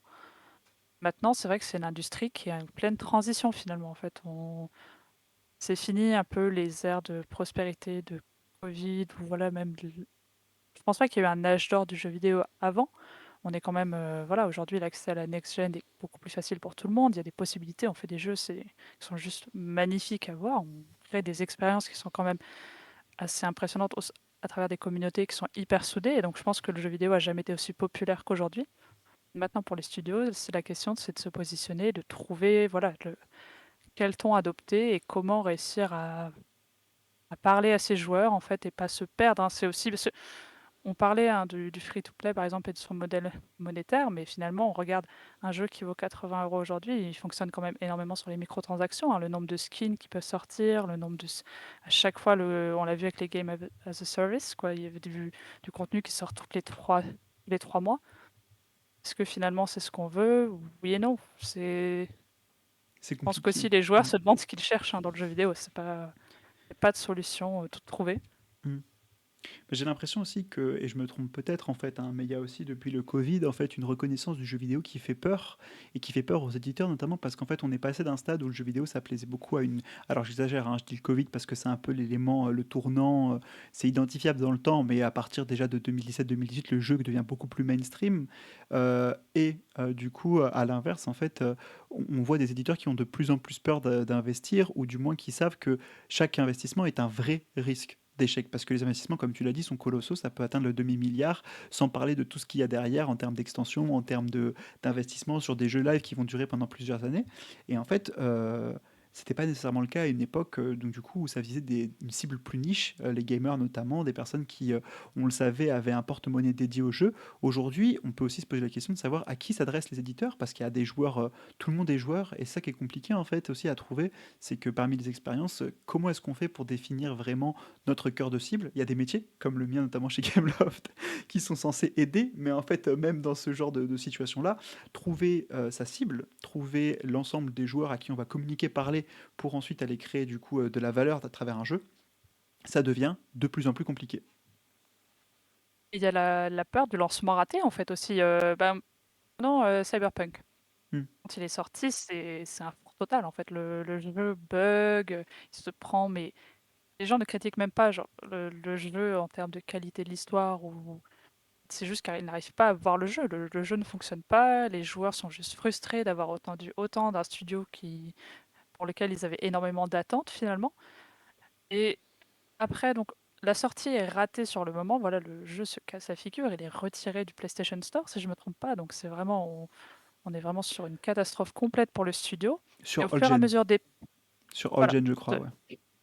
Et ensuite, au fur et à mesure des patchs, et notamment en mars de l'année suivante, donc ils sortent enfin une version beaucoup plus stable, et là qui sort aussi, donc notamment Next Gen, donc tout en tout cas commence à se rééquilibrer, et au fil donc là des années, le jeu se stabilise, et en fait, en tout cas, la vie commune maintenant, et que c'est un excellent jeu. Là, avec la dernière extension qui est sortie, donc il y a 1, 2 semaines, on arrive enfin à la finalité du jeu, et en tout cas, le consensus général est que c'est un très bon jeu et qui est enfin solide. Je veux dire, quand on le fait tourner, le jeu est magnifique, hein. Il offre une richesse, par exemple, sur ce côté, par exemple, de ces villes un peu futuristes qui est à Ouais, côté, mais Starfield complètement à l'amende, en fait. ouais, C'est complètement. juste que voilà, le jeu a pris tellement une sauce énorme à sa sortie qu'il a eu beaucoup de mal ensuite à s'en défaire, et c'est, je pense, le souvenir qu'on en regardera, c'est de se dire c'est un très bon jeu, mais quelle sortie pourrie, quoi.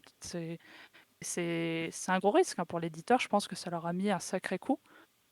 Mm. CD Red après a déjà annoncé travailler sur la suite, mais je pense qu'ils seront plus prudents en tout cas dans leur approche. Mais complètement, et tu as raison de le préciser. D'ailleurs, la nouvelle mise à jour Cyberpunk, là, avec l'extension également payante, accessible avec une toute nouvelle histoire, apporte aussi énormément, là, depuis quelques semaines. Apparemment, le jeu est top. Donc, pour celles et ceux qui nous écoutent et qui n'ont pas encore commencé l'expérience, moi, je vais d'ailleurs y rejouer. Je pense que ça vaut vraiment le coup de l'essayer à nouveau. Et en fait, je reviens sur ce que tu dis. On parlait plutôt des too big to fail. Mais en fait, il y a une catégorie entre les petits jeux, les développeurs indépendants qui galèrent énormément et qui parfois réussissent. Et donc, ça, c'est plus des surprises. On a les gros jeux too big to fail, hein, avec une target très précise, hein. Les joueurs Call of FIFA, c'est simple. Ils achètent deux jeux, ils achètent le FIFA et le nouveau Call of. C'est une target marketing très bien connue dans le jeu vidéo. On a aussi derrière, du coup, ces jeux qui sont un peu entre deux, qui sont des gros triple A, qui peuvent parfois être extrêmement épais. Et en fait, leur statut joue contre eux. Parce qu'en fait, les joueurs en attendent toujours plus. Aujourd'hui, on sait que le marketing est très très bien développé dans l'industrie du jeu vidéo. Il y a des personnes qui sont très très compétentes, excellentes, qui font de super trailers, qui vendent très bien le produit, mais qui n'ont pas le produit fini entre les mains. Avec du coup une demande du top management souvent de rentabilité rapide, de retour sur investissement qui est logique. Et derrière des équipes de développeurs qui ont besoin de temps. Et on retrouve un peu ce frottement et cette difficulté à naviguer en fait à la fois pour les équipes de développement, pour les marketeurs, mais aussi pour les joueurs qui s'attendent à un jeu complètement fou qu'on doit sortir, par exemple comme Cyberpunk en 2020, et qui à la fin en fait se retrouve avec un jeu qui ne correspond pas du tout à leurs attentes, parce qu'il y a eu un manque d'écoute de la part du top management, mais il y a aussi des engagements qui sont faits qui sont difficiles à outrepasser. Bah, c'est exactement ça et ça met en fait, je pense que pour les prochains gros jeux vraiment en développement, même un GTA 6 qui est annoncé depuis Mathusalem maintenant, on sent une véritable pression. Je sais que bon, Rockstar a sûrement la sagesse de se dire, nous, on l'annonce pas avant 2024-2025 sur leur fiscal, donc ils se laissent presque le temps finalement de le faire, et tant mieux pour eux. Mais Mm. ça met en fait une pression tellement grande sur les équipes de développement que même si on peut dire, bon, on va pas faire de crunch, on va être carré au possible, en fait, je pense qu'aujourd'hui, même nous en tant que joueurs, on est devenu beaucoup plus dur. Et par exemple, je me demande parfois un peu l'impact d'un système comme le Game Pass, où on a accès à tout un catalogue de jeux, aujourd'hui qui nous est donné. Finalement, on peut lancer un jeu et si on n'est pas convaincu dans les 15 premières minutes, on peut partir sur le suivant en fait. C'est ce qu'on avait avec Netflix ou avec tous ces accès de streaming. On peut quitter un jeu dans l'instant.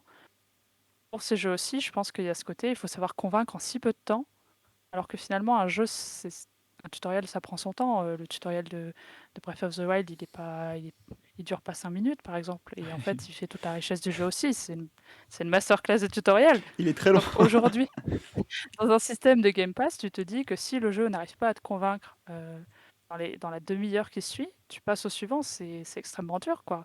On parle pas d'un film qui a pris peut-être 6 mois à tourner et tu rajoutes 6 mois d'écriture, peut-être 3 mois de post-prod. On parle d'un jeu qui a pris 3, 5, 6, voire 8 ans à faire.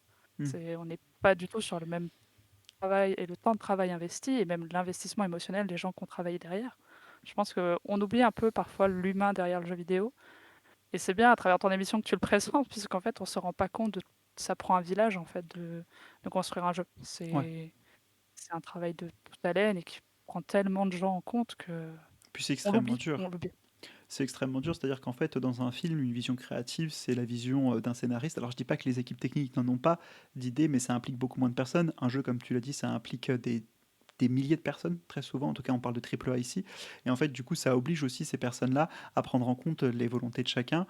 Un développeur qui va, par exemple, travailler sur les quêtes annexes secondaires n'aura pas le même regard sur le jeu qu'une autre personne. J'exagère évidemment, j'emploie pas les bons termes, hein. Quand je parle de développeur, c'est un terme plutôt générique, mais vous comprenez l'idée. Et donc, en fait, aussi, cette grandeur du projet du jeu vidéo n'est pas comparable. Quand quelqu'un écrit un livre, le livre peut être écrit par une, deux, trois personnes, avec un scénariste, une personne qui va relire, des gens qui vont apporter leur avis, etc. Un film, ça peut être réalisé par plusieurs personnes. Il y a une équipe, une core team, du coup, qui va du coup développer le jeu. Enfin, le film, pardon. Mais le jeu, en fait, il est développé par des milliers de personnes. Et donc, il n'y a pas une mainmise complète forte, ni de l'éditeur, ni du réalisateur, ni du scénariste. Et comme tu le dis, en fait, on oublie très souvent aussi l'humain derrière le jeu. C'est que le joueur final, en fait, il a accès à un produit que lui-même va pouvoir investir. Et donc, en fait, il se pense un peu roi. Et il oublie parfois qu'il y a des gens qui ont consacré énormément de temps à développer ces expériences et qu'il faut aussi respecter.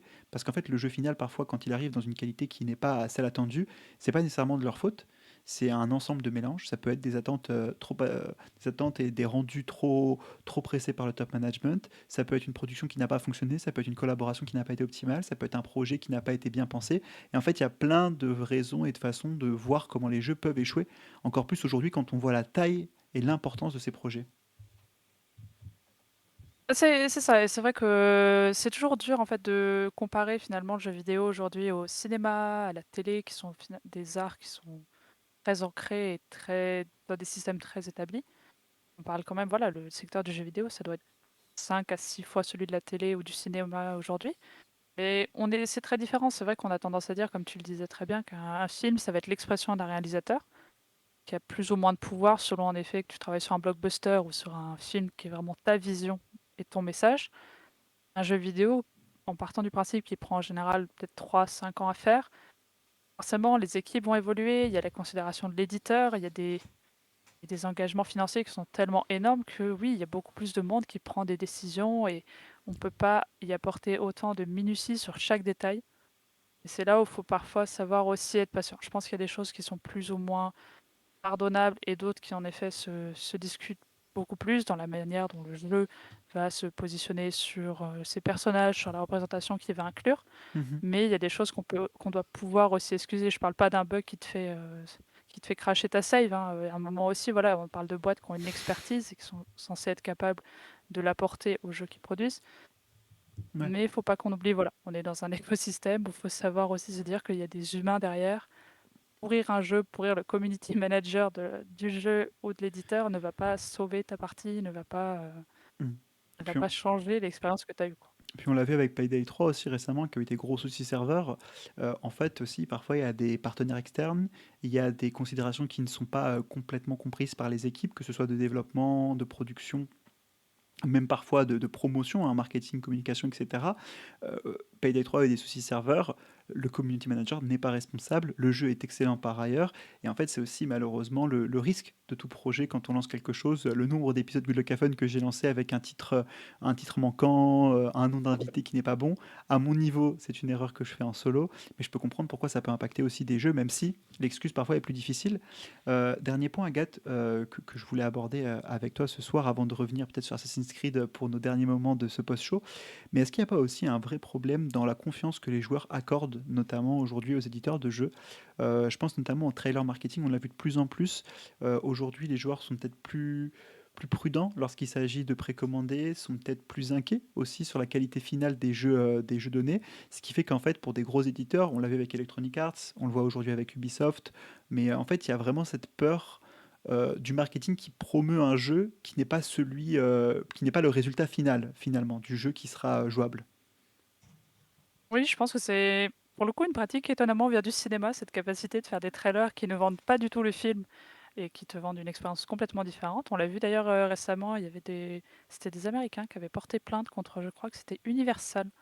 En fait, ils portaient plainte contre le studio car on leur avait vendu un trailer avec Anna de Armas dedans, donc dans un film où elle apparaissait en finale 2 secondes, je crois. Elle avait peut-être 10 secondes de présence d'écran. Forcément, ils étaient plutôt dans l'idée de on a payé une place de cinéma pour un film où elle n'apparaît pas. Et on a retrouvé ce problème aujourd'hui. On l'a vu hein, en effet parfois avec le jeu. Je pense que comme il y a un investissement financier qui est différent que d'aller voir un film et d'être déçu, comme il y a un investissement d'autant plus aujourd'hui où les jeux coûtent cher, on est plus prudent en fait dans la manière dont on achète les jeux. Certes, le Game Pass efface cette barrière puisque finalement, si bon, j'ai payé 15 € par mois, je vais pouvoir partir si le jeu m'intéresse pas. Mais en effet, je pense qu'on est plus prudent parce qu'on veut pas on a peur de se tromper et aussi on est plus frileux en tant que joueur. Est-ce qu'on a vraiment envie d'essayer un Elden Ring dont on n'est pas sûr d'apprécier le gameplay? Est-ce qu'on a envie de se changer des codes qu'on connaît? Je pense qu'on se pose la question. C'est vrai que Hmm. aussi avec Twitch aujourd'hui, on peut voir des gens y jouer, on peut voir le gameplay plus facilement. Comme avant, il y avait les let's play qui tournaient beaucoup sur YouTube. On se laisse la possibilité de voir le jeu avant de l'acheter et donc peut-être qu'on devient un peu plus frileux et qu'à l'inverse, du coup, les développeurs, en tout cas les éditeurs et les développeurs essayent de convaincre quand même les gens d'acheter et donc ont un message parfois peut-être un peu plus agressif ou un peu plus, pour le coup, un peu plus business, quoi. Ce qui enlève parfois un peu C'est un peu le double tranchant de cette affaire, c'est que on veut parler aux joueurs, on veut montrer les équipes qui font le jeu, on fait beaucoup de dev diary, on essaye de vendre le côté humain du jeu et à côté, on a un message qui reste à la fin commercial. Le Mmh. but reste quand même de vendre des unités et je trouve que c'est pas toujours évident même aujourd'hui, hein, je sais quand j'achète un jeu, finalement, je regarde pas les pubs, je vais essayer de l'acheter, juste de prendre le risque d'être déçu, mais tout le monde n'a pas l'envie ni de faire ça, ni les moyens d'ailleurs. Oui, bien sûr. Non, mais c'est très intéressant ce que tu dis.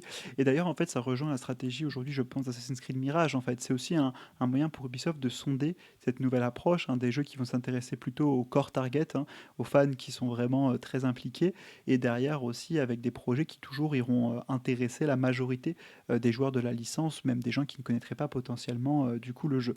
Donc ça, c'est aussi, je pense, une approche d'Assassin's Creed Mirage qui aujourd'hui, en fait, veut à la fois se rapprocher des tout premiers opus pour reconvaincre, si je puis dire, des personnes qui se seraient éloignées de la licence, de l'IP, depuis Valhalla notamment, ou d'autres RPG.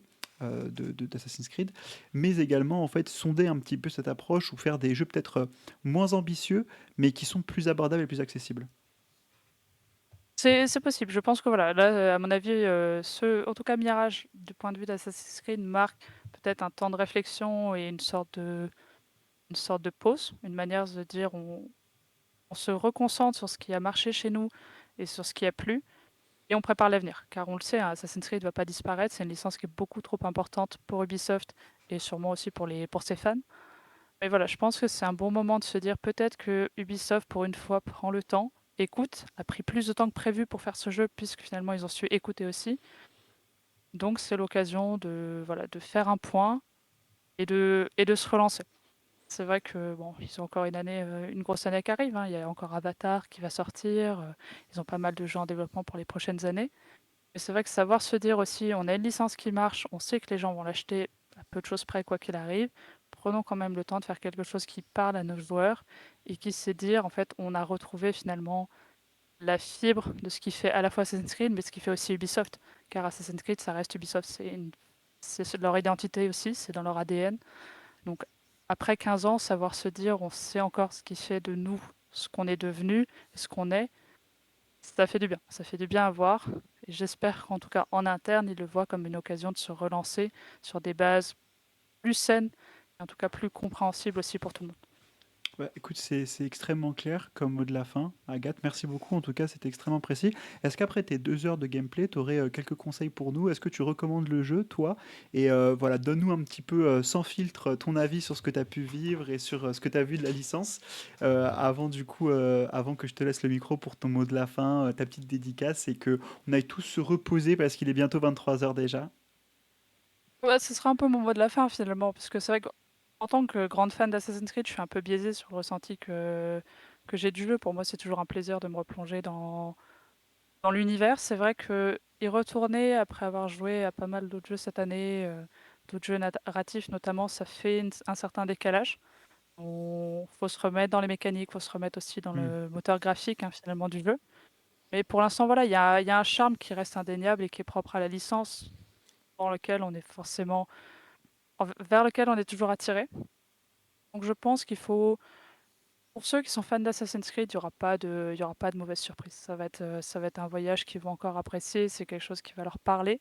Je pense que retourner aux bases, ou pour ceux qui ont découvert Assassin's Creed via les RPG, ça peut être une bonne option. C'est l'occasion de découvrir aussi ce qui a fait la licence. Et puis il y a ce côté historique, voilà, je pense que c'est l'occasion de découvrir aussi. C'est bien d'avoir un jeu qui se concentre sur une ville comme Bagdad.